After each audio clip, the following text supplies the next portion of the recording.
मैं आज वीडियो बनाने के लिए बड़ा मजबूर हुआ हूँ, क्योंकि कई जो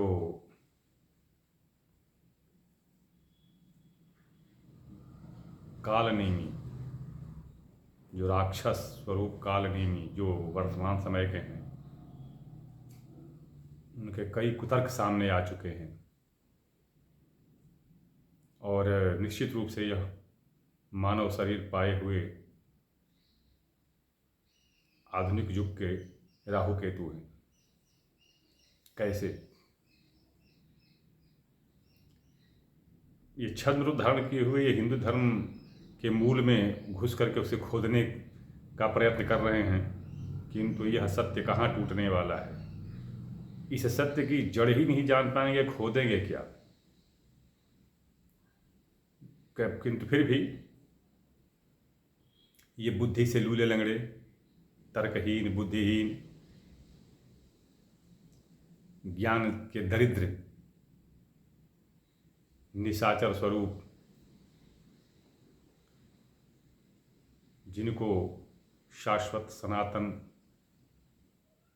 और विशुद्ध विज्ञान स्वरूप कर्मकांड और ज्योतिष का तनिक भी ज्ञान नहीं है, उनका काम ही यही है। और ऊपर से लोभ किसका? तो सस्ती लोकप्रियता का, कि वे कुछ न कुछ उल्टी सीधी टीका टिप्पणी करते रहे। फिर भी मैं उन्हीं की भाषा में जिन्होंने मैकाले और मैक्स मूलर के सिद्धांत में शिक्षा पाई है और अपने आप को उच्च शिक्षित, सभ्य और उन्नतशील बताते हैं, उन्हीं की भाषा में मैं उनको बता रहा हूँ। यह विवाद उठा के यहाँ से है।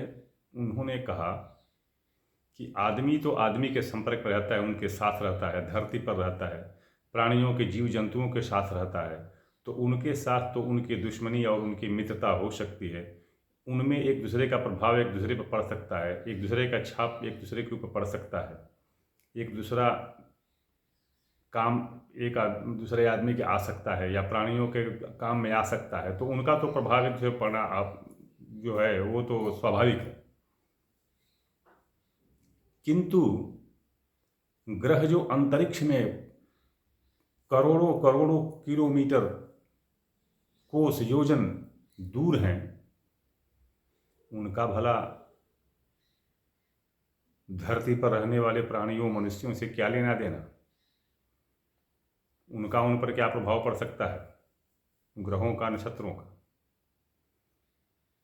अब ऐसे दुष्ट बुद्धि और कीचड़ जीवी प्राणियों का क्या कहना। अभी आप देखिए, पूर्णिमा के दिन समुद्र में आपने सुना है ज्वार भाटा आता है। पूर्णिमा के दिन चंद्रमा धरती के सबसे नज़दीक होता है और उसकी कर्षण शक्ति इतनी तीव्र, उग्र और शक्तिशाली होती है कि वह समुद्र के पानी को खींच लेती है। यह विज्ञान बता रहा है, आपका खगोल विज्ञान बता रहा है, जो आज का आधुनिक विज्ञान है वो बता रहा है। ये शास्त्र वगैरह की बात मैं नहीं कर रहा हूँ, ये मैकाले और मैक्स मूलर वालों की बात बता रहा हूँ, जिन लोगों ने पढ़ा है इसको। तो चंद्रमा जो है वह समुद्र के पानी को खींच लेता है, और जब चंद्रमा जब अपनी कक्षा में जब आगे बढ़ता है, जब उसकी कर्षण शक्ति कम होती है, तो वही पानी समुद्र में फिर नीचे आता है। यही ज्वार और भाटा है, यही ज्वार भाटा समुद्र में आता है, तो कभी पानी समुद्र का खींच करके अंदर चला जाता है, और फिर जब गिरता है तो तटवर्ती सारे शहरों में घुस जाता है। अब बताइए, चंद्रमा तो दूर है, उसका धरती पर क्या प्रभाव पड़ेगा? अरे धरती को डुबो दे रहा है वो, कितने शहरों में डुबो दे रहा है वो। हर पूर्णिमा को, एक दिन नहीं, कोई ये इतिहास की, पुराण की कथा नहीं, ये हर पूर्णिमा की बात है। जो भी देखिए, रात में सूर्य तो दिखाई देता नहीं है, और सूर्य तो पता नहीं कितने युग सहस्र जो जन पर भानु, 9 करोड़ मील से भी ऊपर है सूर्य अंतरिक्ष में, 9 करोड़ मील से भी ऊपर है अंतरिक्ष में सूर्य। लेकिन आज देखिए दोपहर में है हिम्मत जो कोई निकल जाए बाहर धूप में, वो तो अंतरिक्ष में है, लेकिन तिलमिला जाता है प्राणी बाहर निकलने पर, जलने लगता है, तो वो तो अंतरिक्ष में है, फिर उसका प्रभाव धरती पर क्यों पड़ता है? वो तो उसका प्रभाव धरती पर क्यों पड़ता है? अभी आजकल आप लोग टीवी में देख रहे होंगे वायेजर 1 जो सैटेलाइट छोड़ा गया था पता नहीं कितने दिन पहले, और उसका संपर्क धरती के संयंत्रों से टूट गया था। अब अचानक उसका संदेश आने लगा है धरती पर 25 अरब किलोमीटर दूर, 25 अरब किलोमीटर दूर अंतरिक्ष से उसका संदेशा धरती पर आने लग रहा है। अब सोच लीजिए 25 अरब किलोमीटर दूर है, लेकिन फिर भी उसका संदेशा किसके माध्यम से आता है? किरणों के माध्यम से। वो किरणें कौन उत्सर्जित करता है? वो रेडियो एक्टिव एलिमेंट से रेडिएशन होता है उसका। रेडियो एक्टिव एलिमेंट जिस रास्ते में जाता है उस रास्ते में सबको छेद बेध देता है। तो बताइए अंतरिक्ष में, वो तो अंतरिक्ष में है। चलिए चौथा देखिए, ये 3 उदाहरण, चौथा देखिए। जब धरती पर आप देखते हैं ना कल्पित रेखाएं हैं, लैटिट्यूड और लॉन्गिट्यूड, अक्षांश और देशांतर, तो चाहे कोई भी अक्षांश हो कोई भी देशांतर हो, जहां पर एक दूसरे को ये काटती हैं, क्रॉसिंग पॉइंट, और संयोग से उस वृत्त के उस बिंदु पर, मतलब उस पर्टिकुलर पॉइंट पर, एक डिग्री पर अगर अंतरिक्ष में मंगल आ जाता है घूमते घूमते, वो तो ग्रह कक्षा में घूम रहे हैं, तो कहीं घूमते घूमते ऐसे बिंदु पर आ गया जहां से नीचे वो अक्षांश और देशांतर का कटान बिंदु है, क्रॉस पॉइंट है, तो जहां पर भी वो आ गया वहां पर भयंकर आगजनी या ज्वालामुखी का विस्फोट बहुत जबरदस्त होता है। यह हो रहा है, यह नहीं कि पहले आदिकाल में हो चुका है तो वो कथा में हो गई है, तो दंत कथा बन गई है, तो वो तो पुराणों की कथा है। आज भी हो रहा है ये।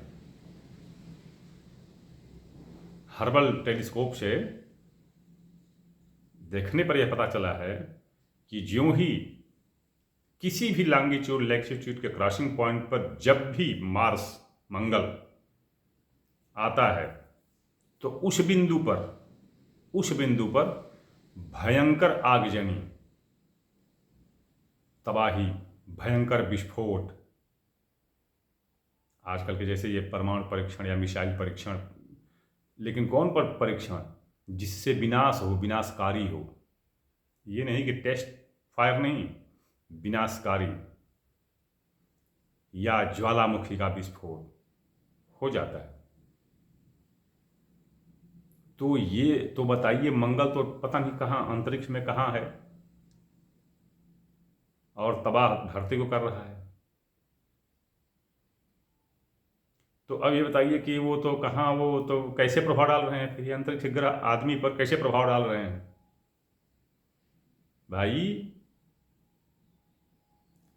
सूर्य से निकलने वाली पराबैंगनी किरणें, अल्ट्रावायलेट रेज, मनुष्य में एपिडेमिक कैंसर, चर्म अर्बुद अर्थात चमड़ी का कैंसर उत्पन्न कर देता है, चमड़ी का कैंसर हो जाता है। सूर्य के प्रकाश से कैल्शियम हाइड्रोक्साइड मिलता है और कैल्शियम ट्राइनाइट्रेट भी मिलता है,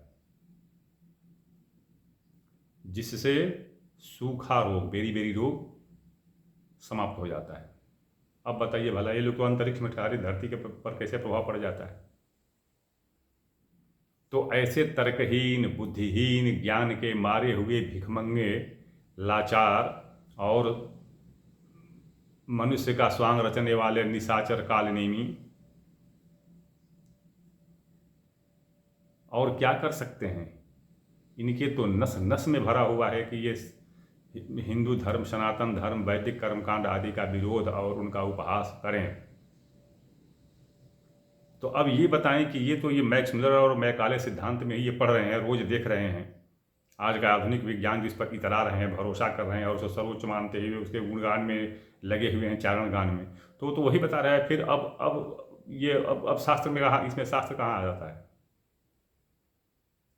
अब आते हैं दूसरे बिंदु पर,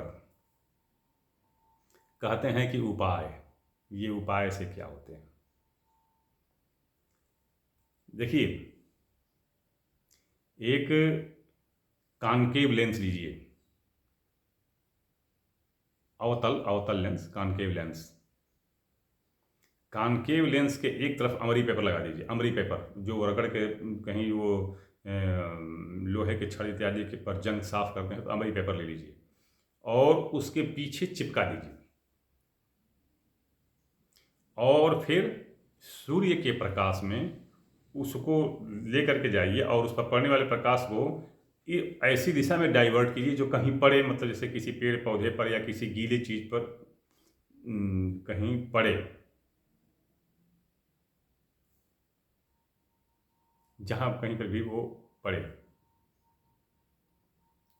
तो जितनी मोटाई का वो होगा, कॉन्केव लेंस होगा, जितनी मोटाई का होगा उतने मोटे तने को, पौधे को छेद देगा, पार चला जाएगा और पार जा करके 1-1.5 मिनट में पार जा करके और बाहर निकल जाएगा, वो किरण बाहर निकल जाएगी। ये अवतल लेंस का, ये आज देख सकते हैं, ये प्रयोग कर सकते हैं। अभी कॉन्वेक्स लेंस पर आइए, उत्तल लेंस पर आइए। अगर उत्तल लेंस को अगर इस तरह से इतने सिधाई में उसका जो फोकल लेंथ है उसका ऐसे हम सूर्य के प्रकाश में करें हाथ पर कि उसकी किरणें संकुचित होकर के और छोटे से बिंदु पर हाथ पर पड़ें, तो जहाँ पर पड़ते हैं वहाँ पर जलने लगता है, कागज रहेगा तो उसमें से आग लग जाएगी, ये लग जाता है। कोई भी करके देख सकता है रोज, ये उत्तल और अवतल लेंस, कॉन्केव और कॉन्वेक्स लेंस पर। इसको कहीं भी आजकल तो विशेष रूप से प्रयोग कर सकते हैं, जो गर्मी के दिन में आजकल प्रयोग करके देख सकते हैं। अब आते हैं हम, जैसे मान लीजिए मंगल है, तो मंगल के लिए बाई कैल्शियम ट्राइनाइट्रेट, जिसको मूंगा कहते हैं, मूंगा कोरल, मूंगा, तो मूंगा लीजिए। यदि वह जितने तिरछा या जितने अवनयन उन्नयन पर जितने पर वो आगे है, जितने तिरछे पर है, जितने अंश पर है, डिग्री पर है, अब ये कुंडली में देख के पता चल सकता है कि वो कितने अंश पर है, किस राशि में कितने अंश पर है। तो यदि कोई मूंगा ऐसा तराशा गया है जिस पर पड़ने वाली किरण उतने ही अंश पर डाइवर्ट होकर के जाएं, तो उस आदमी पर मंगल के पड़ने वाले प्रभाव जो पड़ रहे हैं या पड़े हैं वो विनष्ट हो जाते हैं, दूर हो जाते हैं। मंगल का जो दुष्प्रभाव शरीर पर पड़ा होगा वह दूर हो जाता है उन किरणों से। लेकिन ध्यान रखिएगा, मूंगा जो है वह अवशोषित कर लेता है, मतलब अपने आप में आत्मसात कर लेता है, absorb कर लेता है किरणों को, रिफ्लेक्ट नहीं करता है। तो इस तरह से वह शरीर के अंदर के जितने भी मंगल के द्वारा उत्पन्न दोष, मांगलिक दोष या पराभूमि दोष या वैभव दोष या घृत दोष जो भी है, वह उससे निकल जाता है। किंतु ध्यान रखने की चीज़ है कि वो जितने अंश पर है उतने ही अंश पर, ये नहीं कि वो 30 अंश पर है। मतलब एक राशि में है, किसी राशि में है और आपने ले लिया 80 अंश, यानी 2 राशि 20 अंश। 30 अंश की एक राशि तो 30 30 60, बचा 20 अंश, यानी 2 राशि, यानी जो है मिथुन राशि में, वृष राशि निकल गया, मिथुन राशि में 20 अंश पर है। तो मिथुन राशि में 20 अंश पर आपका मूंगा कटा हुआ है, तरासा हुआ है, और 28-30 अंश पर मंगल है। क्या प्रभाव पड़ेगा? कुछ नहीं प्रभाव पड़ेगा। यही कारण है कि आजकल लोग रत्न धारण करते हैं, कोई प्रभाव नहीं होता है, तो दोष रत्नों को देने लगते हैं कि मैंने तो बहुत मूंगा हीरा मोती नीलम पहन लिया, कोई लाभ नहीं होता है। तो रत्नों को दोष देने लगते हैं, उनके धारण के औचित्य पर सवाल नहीं खड़ा करते हैं, रत्नों को भी दोष देने लगते हैं। रत्न बड़े चमत्कारी होते हैं, होते तो छोटे हैं। जैसे बरगद का एक बीज होता बहुत छोटा है, किंतु जब वो जर्मिनेट होकर के और बड़ा बढ़ता है तो उसमें से कितना भयंकर पेड़ निकल जाता है, उस पर कहाँ छिपा हुआ होता है। तो ये जो रत्न होते हैं, होते तो छोटे हैं, लेकिन अति विशालकाय ग्रहों के दुष्प्रभाव को दूर कर देते हैं। यह रत्नों की विशेषता है। बस यही है कि रत्न, पहली बात तो ये कि रत्न शुद्ध, रिफाइंड नहीं, ओरिजिनल शुद्ध होने चाहिए। अगर तरासा गया है तो जितने अंश पर चाहिए हमको, हमारी कुंडली में जितने अंश पर, जितनी डिग्री पर कोई जो ग्रह है, उतने अंश पर अगर तरासा गया है तभी वो काम करेगा, नहीं तो नहीं करेगा। चाहे कितना हो शुद्ध हो, कितना हो महंगा हो, नहीं काम करेगा। और यदि उस तरह से मिल गया तो निश्चित रूप से वह ग्रह बाधा दूर होगी, इसमें कोई संदेह नहीं है। यह मेरा अनुभव किया हुआ है, और जो शास्त्रों में ये बताया गया है ग्रहों के और रत्नों के प्रभाव के बारे में, उसको आजमाया भी गया है प्रायोगिक तौर पर। इसका अति विचित्र प्रभाव देखने को भी मिला है। अब जैसा कि मैं पिछले वीडियो में बता चुका हूँ कि धारयन्ति व महीभृता, रत्न इतने महंगे होते थे कि केवल राजा लोग ही धारण कर सकते थे। राजा लोग कौन? जो ऐश्वर्यशाली और धन लक्ष्मी एकत्र करके रखते थे, जिनके पास धनों की अपार जिनके पास धन संपत्ति थी। जब सोना चांदी प्रचुर मात्रा में मिला करते थे। आजकल सोना चांदी का अभाव है, तो बताइए भला अब आजकल मध्यम वर्ग के या गरीब वर्ग के लोग कहाँ से रत्न धारण कर सकते हैं? तो वो भी अपने आत्मतुष्टि के लिए नकली रत्न जो मिल जाते हैं कहीं, वो ले लेते हैं और उनको आत्मतुष्टि हो जाती है कि मैंने भी नीलम खरीद लिया है, पहन लिया है। और इस स्थिति में वो नकली खरीद लेते हैं आत्मतुष्टि के लिए, तो आत्मतुष्टि के लिए नकली खरीदते हैं और उसका दुष्प्रभाव, उसका और विपरीत प्रभाव ही पड़ना शुरू हो जाता है। जैसे मान लीजिए कैट्स आई है, लहसुनिया। लहसुनिया को यदि किसी हड्डी पर रख दिया जाए तो हड्डी में छेद हो जाता है। अब सोच लीजिए, इतना भयानक है। लहसुनिया को यदि हड्डी पर रख दे तो हड्डी में छेद हो जाता है। तो अब बताइए कि आदमी जो पहन लेगा उसकी क्या हालत होगी, अंगुली में पहनेगा उसकी क्या हालत होगी। किंतु ध्यान रहे, यदि निश्चित किसी विशेष डिग्री में केतु की अवस्था हो और उसमें पहना जाए तो लहसुनिया, अब देखिए वो सेमी ट्रांसपेरेंट होता है, अर्धपारदर्शी होता है। देखते हैं उसमें बिल्ली की आंख की तरह कुछ चलता हुआ नजर आता है, उसमें लगता है कि कभी आंख उसकी इधर हो गई, कभी उधर हो गई। ये सेमी ट्रांसपेरेंट होता है। तो यह क्या करता है कि कुछ किरणों को अवशोषित करता है, एब्जॉर्ब करता है, और कुछ किरणों को रिफ्लेक्ट कर देता है, परावर्तित कर देता है। तो अगर जन्म कुंडली के आधार पर केतु की स्थिति को देख करके लहसुनिया धारण किया गया है तो फिर वह हड्डी में छेद नहीं करेगा, बल्कि वह उन किरणों को परावर्तित करते हुए केतु के दुष्प्रभाव को दूर करेगा, अन्यथा हड्डी में छेद कर देगा। किंतु यह तभी संभव है जब वो कैट्स आई हो, जिसमें बोरोसल्फोथियान की मात्रा ज़्यादा हो। लहसुनिया में कैट्स आई में बोरोसल्फोथियान पाया जाता है।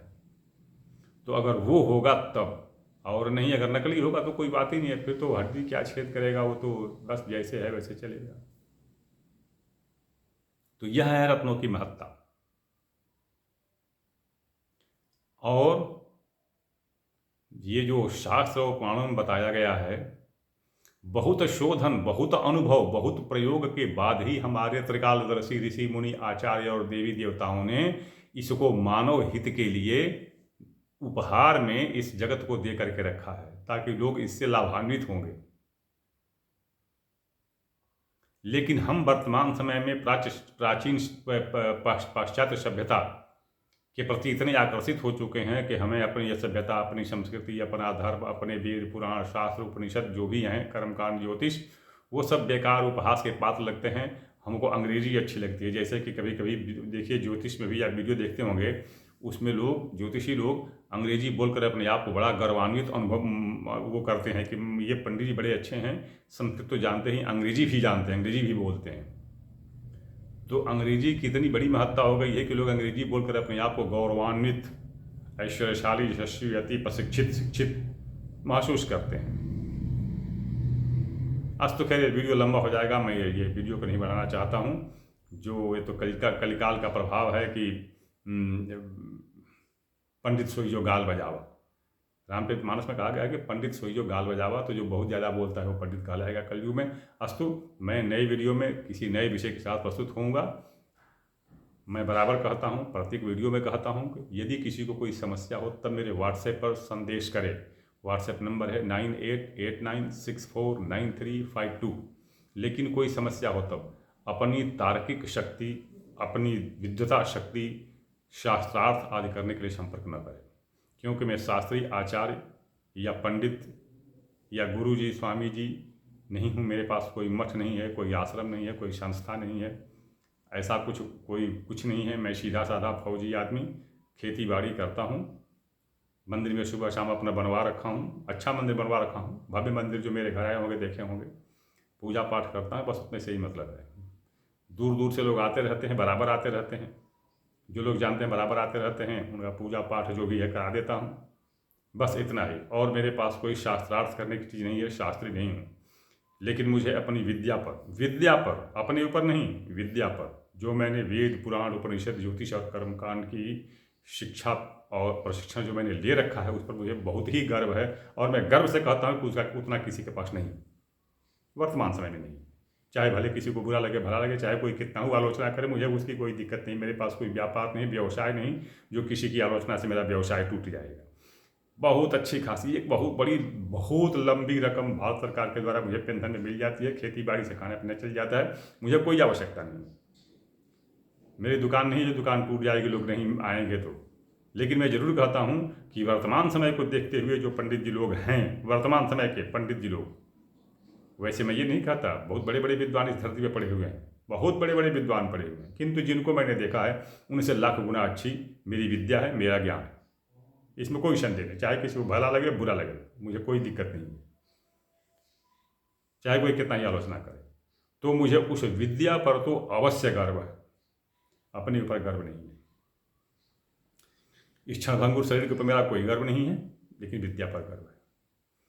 तो मैं ये कहना चाहता हूँ कि जो किसी को शास्त्रार्थ करना है वो किसी शास्त्री से संपर्क करे। इस मेरे नंबर पर केवल अपनी समस्या लिखे, भेजे। समस्याएं बहुत आती रहती हैं, समय से मैं प्रत्येक व्यक्ति की समस्या का उत्तर देता हूँ। तत्काल उत्तर कोई भेजे और चाहे प्रश्न भेजे और तत्काल उत्तर चाहे तो मैं नहीं दे सकता, मुझे संभव नहीं। और सबसे अंत में बता दूं मैं आपको, मुझे जहाँ तक ज्ञात हुआ है कि शेष पंडित जी लोगों से बहुत ज़्यादा मेरा शुल्क है। मैं शुल्क के साथ काम करता हूँ। जब तक मैं सेना की सेवा में था निःशुल्क सेवा करता था, किंतु अब मैं शुल्क लेता हूँ और मुझे जो ज्ञात हुआ है बहुत ही ज़्यादा मेरा शुल्क है। इसलिए जो समर्थ है, सक्षम है, इच्छुक है, जो जिसको आवश्यकता है वही संपर्क करे, अन्यथा कोई संपर्क न करे। वीडियो देखे न देखे आगे बढ़े। आप देखते होंगे मैं किसी भी वीडियो में ये नहीं कहता कि आप मेरा चैनल सब्सक्राइब कीजिए, मेरे वीडियो को लाइक कीजिए, मत कीजिए। अरे जिसको अच्छा लगेगा, जिसको उपयोगी लगेगा, जिसको उचित लगेगा, सही लगेगा, वो तो अपने आप सब्सक्राइब करेगा, कहने की ज़रूरत नहीं है। लेकिन ज़बरदस्ती कि नहीं जी, भला हो चाहे बुरा हो, झूठा हो चाहे सच्चा हो, मेरे वीडियो को, मेरे चैनल को सब्सक्राइब कीजिए, तो ये मैं नहीं कहता। आपको जो समझ में आए सो करें, वो तो आपके ऊपर निर्भर है, हमको कोई दिक्कत नहीं है। आज तो वीडियो लंबी हो रही है, मैं किसी अगले विषय के साथ अगले वीडियो में प्रस्तुत हो रहा हूँ।